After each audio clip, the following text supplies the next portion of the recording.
So welcome everyone to the session on security and cryptography. We have 4 very interesting talks today. And the first one is going to be given by Aleksandar from MIT. Am I good to go? OK. Hello, my name is Aleksandar, and today I have the pleasure of presenting. I have the pleasure of presenting our paper, a Tensor compiler with automatic data packing for simple and efficient, fully homomorphic encryption. This is joint work with Nikola Samardzic, Langowski, and professors Devadas and Sanchez. Fully homomorphic encryption, FHE for short, is a type of encryption which lets us compute unencrypted data. This has the promising use case of enabling fully private computations in the cloud. Let's say we have a client who wants to offload the evaluation of some function to a potentially untrusted server. With FHE, they just send their data encrypted to the server. The server runs the equivalent FHE computation on the encrypted data, producing the encryption result, sending it to the client. As the server never decrypts any of the client's data, that data is kept fully private. While this sounds enticing, there are 2 potential obstacles to FHE adoption. The first one is performance. FHE is orders of magnitude slower than unencrypted computation when executed in a CPU. Fortunately, recent work in acceleration on GPUs, FPGAs, and especially on ASICs more or less bridges this gap. This leaves us with the second obstacle, programmability.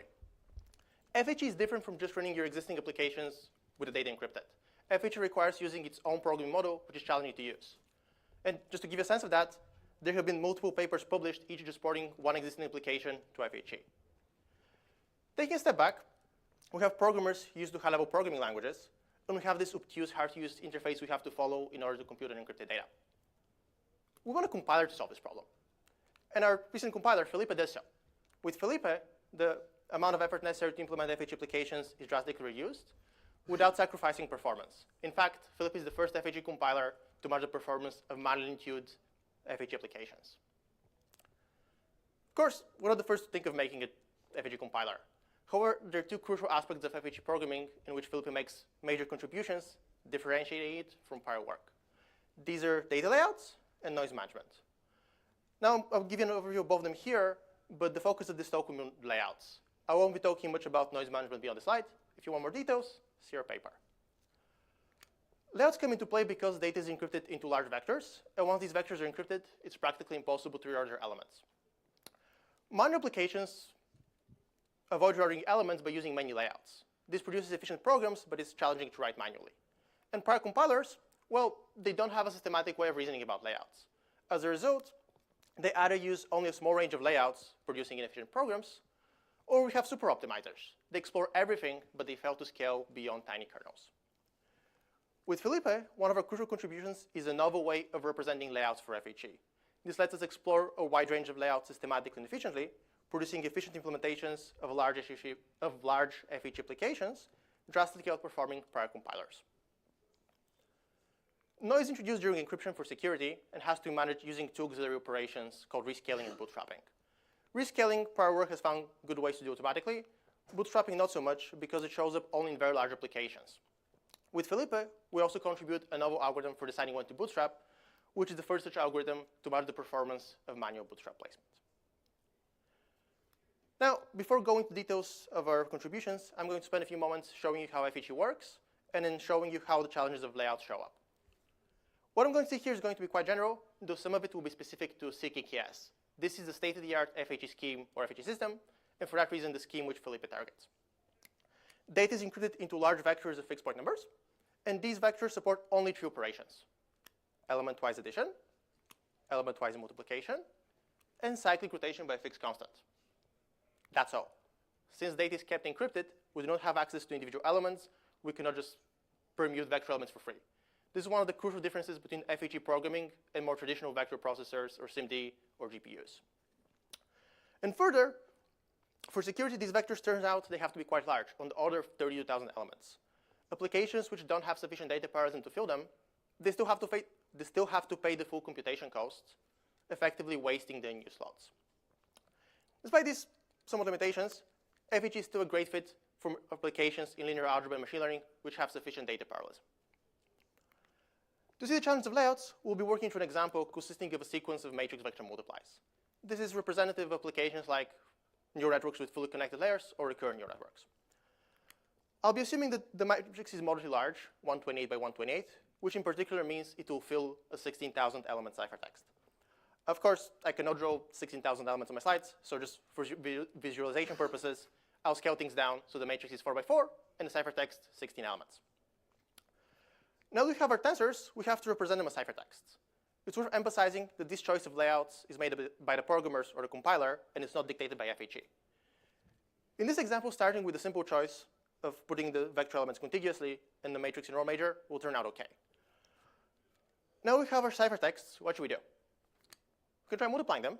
This gives us some useful partial products. But like on second thought, it's very inefficient. This is utilizing less than 1% of the available slots, because we're just doing only one row of the matrix. To use FHE efficiently, we have to use replication. By rotating the vector and then adding it back to itself, we can double the number of copies we have. Doing that log n times, we have n copies.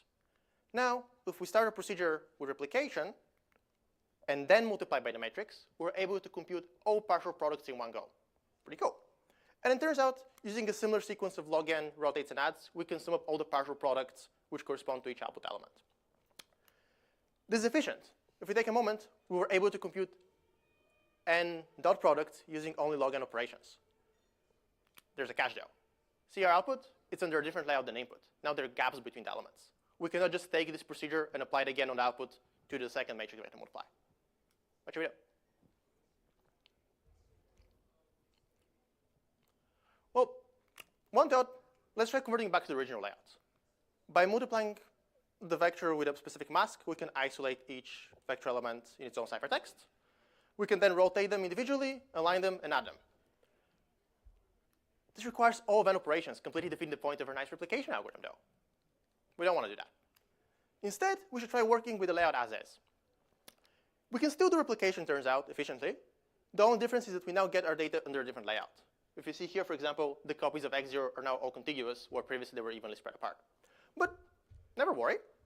So long as we also change the layout of the matrix, now to use column major instead of row major, we can still compute all partial products in one go. And again, we can sum up the partial products to our vector efficiently in log n steps. This shows us that this application can be implemented very efficiently in FHE, but it's also hard to do manually. Stitching these layouts manually is tedious and error-prone. And to make matters worse, if we had matrices of different shapes, well, we wouldn't just have these two layouts to alternate between. Each matrix vector multiply would require its own implementation. I want a compiler, after all, to do this. This is where Fhelipe comes in. With Fhelipe, we provide a Python-embedded domain-specific language, which exposes a data type representing an encrypted tensor. We use tensors exclusively because that's a natural way of ensuring we have sufficient data parallelism to use FHE efficiently. These tensors, they support a couple of operations. First, we have add, multiply, and rotate. These are the equivalents of FHE primitives. Then we have two new operations, replicate and sum. These are the analogs of the log n sequences we saw earlier. These are very useful for linear algebra kernels. And lastly, we have a couple of operations which by themselves aren't that interesting, but are necessary for completeness.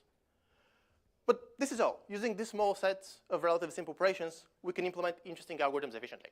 For example, matrix vector multiply, that's just replicating the vector, element-wise multiply, and then summing. Or, for example, this is an approximation of tan h using adds and multiplies implementing a polynomial. These are the kind of functions which we have to approximate in FHE because they're not supported natively. Now, if you're seeing this for the first time, maybe this looks somewhat daunting. How will I come up with this? It's worth remembering that these functions need to be implemented only once and then can be reused. Regular programmers don't need to worry about their implementation details. And this crucially is enabled by the fact that Fhelipe abstracts layouts and composition. This is why we can use the same code snippet to implement matrix vector multiply for both a row major, column major layout, and many more combinations. Fhelipe compilation proceeds as follows.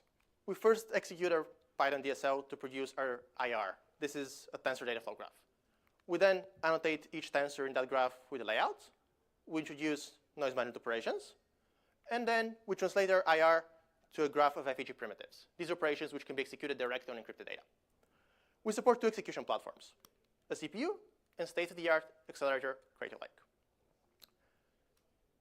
Now let's finally get to how Fhelipe represents layouts and how these layouts are assigned to tensors. We saw that given a matrix, we need to be able to represent it in at least two ways, row major and column major. these are different layouts. By layouts, I mean different ways of mapping a tuple of tensor indices to a slot index. This idea of different dimension orders, Fhelipe takes it and generalizes it.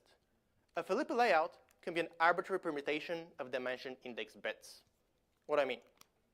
Given our tensor element, in row major, we'll get our slot index by first putting the bits of the I dimension and then the j dimension. In column major, it's similar except we use a different permutation. It's first the j bits and then the I bits. We also saw that we need to support ciphertexts where some of the elements are not used for useful data, or we have gaps. To support that, Fhelipe lets us interleave arbitrary gap bits in our layout permutation. So in the first case, if we put the gap bits in the more significant bit positions, we'll get the first layout where our vector elements are contiguous, and then we have a large gap afterwards. Conversely, if we put the gap bits in the less significant bit positions, we get the second layout where we have a stride of 4 because we have 2 gap bits. This is a powerful representation which brings many benefits. The most immediate one of them is that there are now several operations which can be implemented efficiently by just manipulating metadata without any work in FHE. Transposing a matrix, well, that just requires reordering the bits in the layouts. Shrinking a dimension, let's say by a factor of 2, that just discards one of the layout bits for that dimension. Or striding with a step size of 2, that discards the less significant bit of that dimension. To get to more interesting things, let's look at large tensors. Tensors which do not fit into a single ciphertext. For those, we slightly generalize our layouts in that, in addition to our slot selecting bits, which is what we saw so far, we also have ciphertext selecting bits. These are bits that, for the given tensor element, tell us which ciphertext it maps to. And things get particularly interesting when we take a large tensor like this and we introduce gaps. Now, Fhelipe can represent this tensor with its layouts just fine. But the issue is, if we take this tensor in its current representation and then we try working with it on subsequent operations, there will be overheads. We have data which would fit into one ciphertext, yet we're using 4. Fortunately, with Fhelipe, we can avoid this inefficiency. This is a procedure called compaction. Compaction lets us take any ciphertext selecting bit and move it into any gap bit. And we can do so very cheaply. We just have to rotate half of our ciphertexts and then add pairwise. And of course, we don't have to stop here. We have another ciphertext selecting bit, another gap bit. We can compact again. And voila. We have our tensor now represented using only one ciphertext that is fully packed. And it's worth emphasizing that Fhelipe's flexible layouts were crucial for enabling this. For example, here, the bits of the k dimension are now non-contiguous. But with Fhelipe, we get very cheap compaction, which is always possible provided we have sufficient data parallelism. Prior compilers didn't have flexible layouts, couldn't do compaction. As a result, they were forced to either remove gaps eagerly, which as we saw earlier in the talk is very expensive, or they would leave the gaps in, which then creates overheads down the road. Lastly, let's see how, given this layout representation, Fhelipe assigns layouts to tensors. We'll again be working through the same example, the sequence of matrix vector multiplies. Layout assignment proceeds in topological order. We first assign each input a row major layout. Whenever we have an expanding operation, we fill gaps eagerly. Binary operations require layouts to match. Here we get that automatically. And then whenever we have a contracting operation which introduces gaps, Fhelipe automatically inserts compaction eagerly to fill these gaps as much as possible. The only dose snag we get is when we have a binary operation with mismatched layouts. In that case, Fhelipe initiates backtracking to resolve this mismatch by changing one of the layouts. Here, this is fairly easy. One of the operands is an input, so we can just re-encode it under a different layout for free. Under more general settings, it might be necessary to perform a layout conversion. Once the mismatch is resolved, Fhelipe proceeds with layout assignment in topological order. This simple procedure is sufficient to achieve great results in our evaluation. We evaluate Fhelipe on a range of large FHE applications, performing millions of operations each, yet representable succinctly in Fhelipe code. Further, Fhelipe compiles these large applications in mere seconds. As promised, Fhelipe generates programs which match or outperform mildly tuned FHE applications across a wide range of applications, and consistently outperforms prior work, sometimes quite drastically. Here, this is represented by an improved version of prior compiler chat. In summary, Fhelipe provides us with an easy-to-use tensor programming language for FHE, and by abstracting noise management and layouts, enables reusing composition. And we get all these ease-of-use benefits without sacrificing performance. In fact, Fhelipe is the first FHE compiler to match the performance of manually optimized FHE applications. By eliminating the programmability challenges of FHE without sacrificing performance, Fhelipe eliminates the second obstacle to FHE adoption. Thank you so much for your attention, and I'm happy to take questions.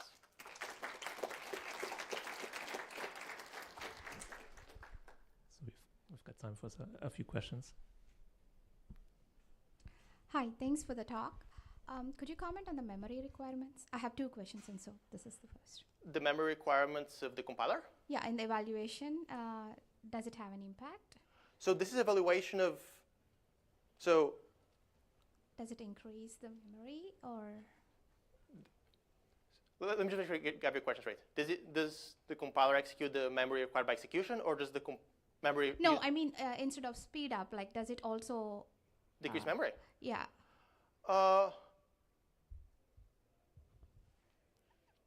So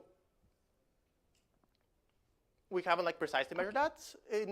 One of the things is generally the way we introduce speedup is by just performing few operations. In some ways, that's as you might notice, our techniques we mentioned, they're not really specific to CPUs or accelerators. So the reason we can do that is because there's lots of low-hanging fruit which we could get by just doing fewer operations in FHE. And as a result, by doing fewer operations, there's a smaller working set, which often also reduces the memory requirements. Okay. The next question is, I know you mentioned to refer to the paper for noise management, but could you comment a little bit about the point, I think in the first slide you mentioned, I think in the contributions, that it matches, the bootstrapping matches the manual? Yep. What does that mean? So bootstraps are these very expensive operations which are set noise. You might even be at the case where to first order the performance of your FHE application is determined by how many bootstraps you perform in total. So you're comparing that with the standard, the manual is the standard one, and then you're comparing. Manual is state-of-the-art, manually optimized FHE applications where people have looked very carefully where to place the bootstraps, so that you both don't perform it too frequently, but also you perform not narrow parts of the computation. So there isn't any good automatic algorithm, so we just compare with that, and we basically match the performance on the applications we study. And is there any functional correctness argument in that? No? In the sense of the bootstrapping placement? Yeah. So if you don't place bootstrapping, you're just, in some ways it's not a valid program. Yeah, it won't work correctly because you have noise issues. I can talk more about this offline because it requires some background, but essentially you need to perform bootstrapping every so often in order to not get incorrect results. And Fhelipe essentially places the minimum number of bootstraps it can under this constraint, so it always produces correct programs. Yeah. I see. Okay, thank you. Thank you for your questions. Hello, this was very cool. Thank you. I was wondering if you could comment on how likely would it be for somebody not you be able to add another backend? So how much of the is it easy to add another accelerator specifically? Because I'm working on some. I can come and talk to you offline, but is that something that's kind of doable? I think so. So I might misquote the number because it maybe don't have it in my slides, but I think our backend, which interfaces with an FHE library, requires around 400 lines of code, which is 2% of our entire code base. So I think it's fairly manageable to add another one. There will be complexity which is related to your accelerator, which is already, but if you just want to translate our graph of FHE operations to your thing, it should be fairly simple. Okay, cool. I'll come find you afterwards. Thank you. Great. Very cool talk. Thank you. Oh. My question is related to the backtracking. Mm-hmm. So is it, is it obvious, and if so, how do you know, maybe, that you'll always be able to find some sort of consistent assignment of layouts? How do you know that you're never going to have to backtrack indefinitely and that there's no way to kind of make sure that these operations match? That's a good question, yeah. This is a moment which we didn't have much time to cover, but I'll try to explain in more detail here. So the way backtracking works is whenever we identify a mismatch, you have two chains of operations which lead to that. And we provisionally insert a conversion at either operand. This is kind of the middle part of the slide. Usually doing that conversion there is quite expensive, but if you move earlier in the computation, you can make it cheaper. So in this case, there are two common cases for that, which are both illustrated here. In the top part of the slide, you see that we're converting right after a replicate. The tensor is bigger there, so there's more to convert. If you convert first and then replicate, some of the bits you get them in the right place in the layout for free during the replication. So that's cheaper.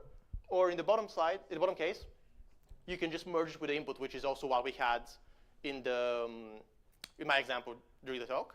So that's how you get it for free. But I see. So worst case, you could just convert it every single step, and so you know that it's somehow possible. You just want to find a better way to do it. And okay. And also, that like, makes sense. To make this efficient, we have like a more efficient algorithm for doing conversions, which is also described in our paper. All right. Thank you for the question.